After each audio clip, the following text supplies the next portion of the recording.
The Noonday Sun, the search for the Messiah in the age of AI. Hello everyone. Welcome to the first video on the Noonday Sun channel. Here, we will explore profound topics that connect history, religion, technology, and the future of humanity. To begin, I want to explain what this channel will be about. Discussions on the role of God in human history. I believe these topics are of vital importance, whether you believe in them or not. Let's dive into them together. Since the dawn of human history, we have believed in a supreme being, whom we call God. The search for the transcendent and the belief in supernatural forces are very ancient characteristics of humanity, visible in cave paintings and prehistoric burial rituals. Initially, beliefs were mostly polytheistic, the belief in many gods, often associated with natural phenomena such as the sun, rain, or animals. Animism also existed, the idea that objects, places, and creatures possess a spiritual essence.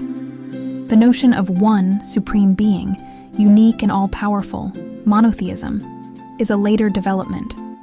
It was consolidated in the Abrahamic religions, such as Judaism, Christianity, and Islam, where God is seen as personal and the creator of all things. The history of religion and the concept of God is a central driving force in human history.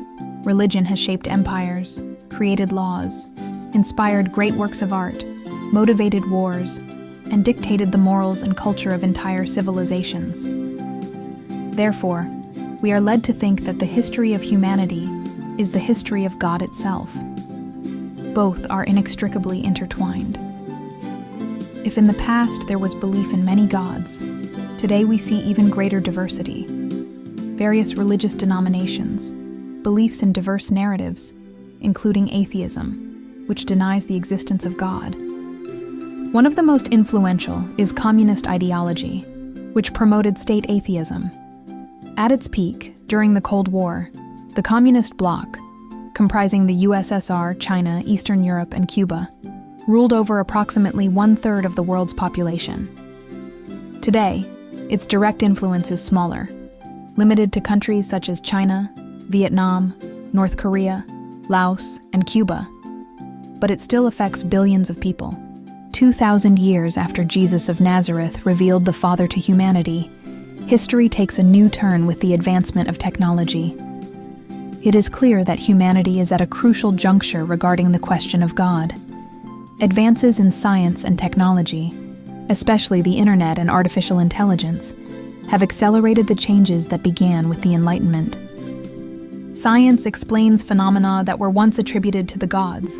Globalization exposes people to hundreds of different beliefs, and AI raises new questions. What does it mean to be a creator? What is consciousness?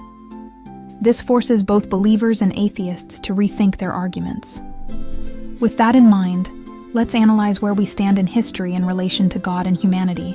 Humanity, across different beliefs, expects the arrival of an enlightened one, something more noticeable among Christians, with the expectation of the return of the Messiah.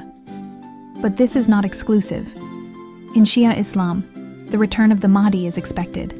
In Judaism, the coming of the Messiah. And in Buddhism, the belief in the future Buddha, Maitreya. This demonstrates that this messianic expectation is a transcultural phenomenon, present in various traditions. However, throughout recent history, many have emerged who called themselves messiahs, and here arises a very relevant question posed by the prophecies themselves. There would be false prophets, antichrists, and deceivers. So if there are false ones, someone must be the true one. And, as prophesied, this true one would be persecuted and discredited.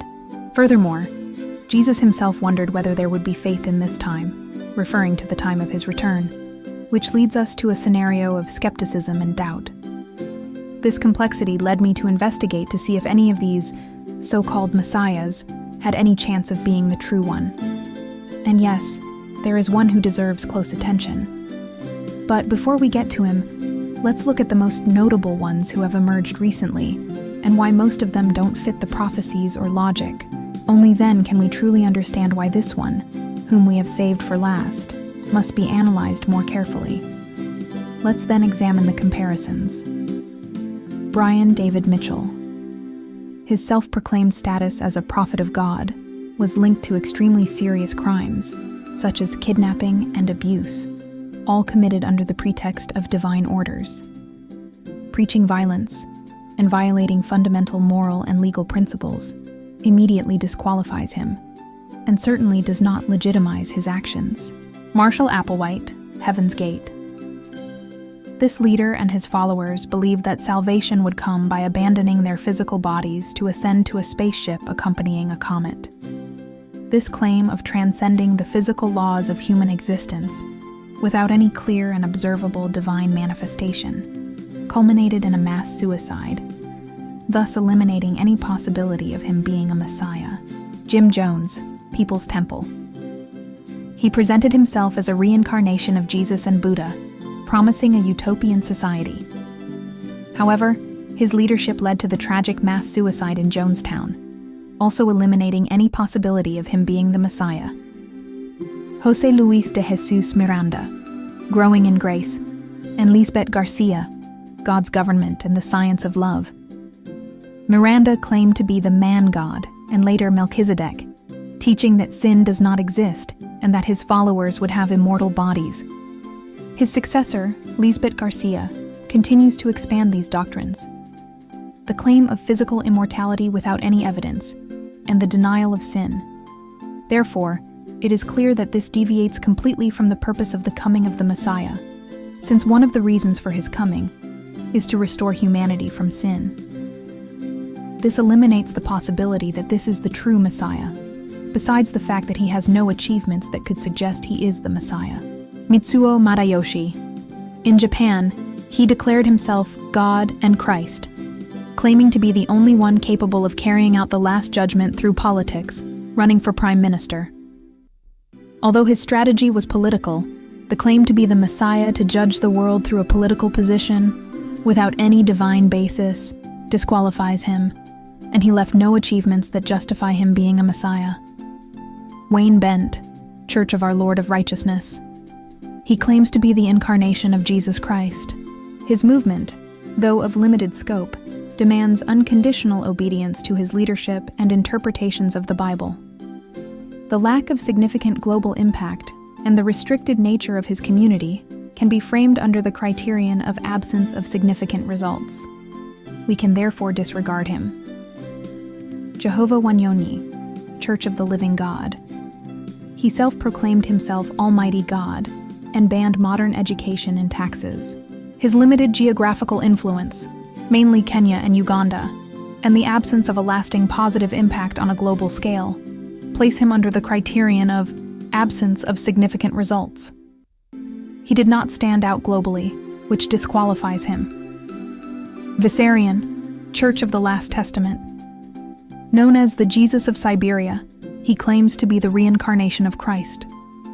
His utopian community in Siberia, while presenting an ecological salvation plan. He never gained international recognition, which disqualifies him as a Messiah. Ezekiel Ataukusi Gamanal, AMNPU. Self-proclaimed Son of God and Peruvian Christ, he sought to establish the kingdom of God in Peru based on the laws of the Old Testament. His influence, limited to Peru and some communities in Latin America, can be questioned due to the lack of significant results or lasting positive impact on a global scale, and the restricted nature of his movement, which does not qualify him as a true Messiah. David Koresh, Branch Davidians. As the Lamb of God who interpreted apocalyptic prophecies, Koresh led his group into an armed confrontation that culminated in widespread violence and tragic loss of life in Waco. Regardless of the causes of the siege, the outcome involved violence and destruction, thus eliminating any possibility of him being a Messiah. Claude Vorillon, Raelian movement. He claims to have met extraterrestrials, Elohim, who named him the last prophet. His message, centered on human creation by aliens and salvation through science, including cloning for eternal life, while intriguing, is based on a narrative that directly contradicts biblical prophecies and can be considered an unjustifiable violation of universal laws and human logic in the context of a divine messianic coming. INRI Christ, Supreme Universal Order of the Holy Trinity, SAUST. In Brazil, he claims to be the reincarnation of Jesus Christ, presenting himself with clothing and gestures reminiscent of the iconography of Jesus. We can disregard him because he doesn't offer anything new in his teachings, so his influence doesn't extend beyond a limited national level and receives little attention in other countries. Alan John Miller, Divine Truth. This Australian also claims to be Jesus Christ in his second coming. He, along with his companion, who claims to be the reincarnation of Mary Magdalene, offers a path to divine truth. As in the previous case, although his teachings attract followers, his global reach is very limited. Yang Xiangbin, the Church of Almighty God, Eastern Lightning. In China, this figure is revered as the returned Christ, or Almighty God, the female Christ of the last days. He has not had any global impact. An Sang Hong and Zangilja, World Mission Society Church of God. This South Korean movement considers An Sang Hong, the second Christ, and Zangilja, the Mother God. Although they have achieved significant global reach, they have not generated interest anywhere outside of Korea. Sathya Sai Baba, Sathya Sai Organization. In India, he claimed to be the reincarnation of Shirdi Sai Baba and a complete incarnation of the divine, Purna avatar, performing what his followers considered miracles. His claim is that of a Hindu avatar, not specifically the biblical Christian Messiah. Although his message is one of love and service, the nature of his divinity and his coming operate within a different theological framework, placing him outside the direct scope of our prophetic criteria regarding the Christ of the second coming. Bhagwan Sri Rajneesh, Osho, Rajneesh movement.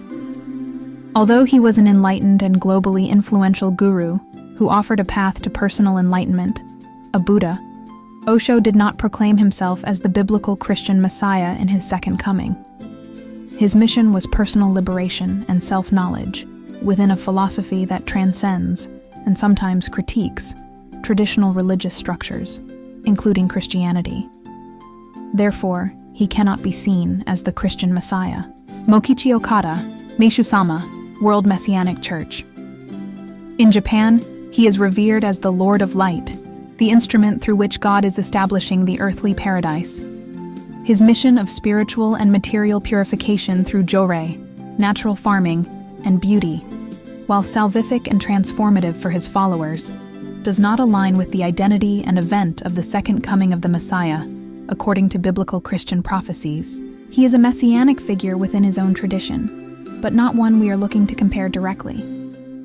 And to conclude this video, I will state that the Messiah in his second coming is Reverend Moon. Yes, that's right.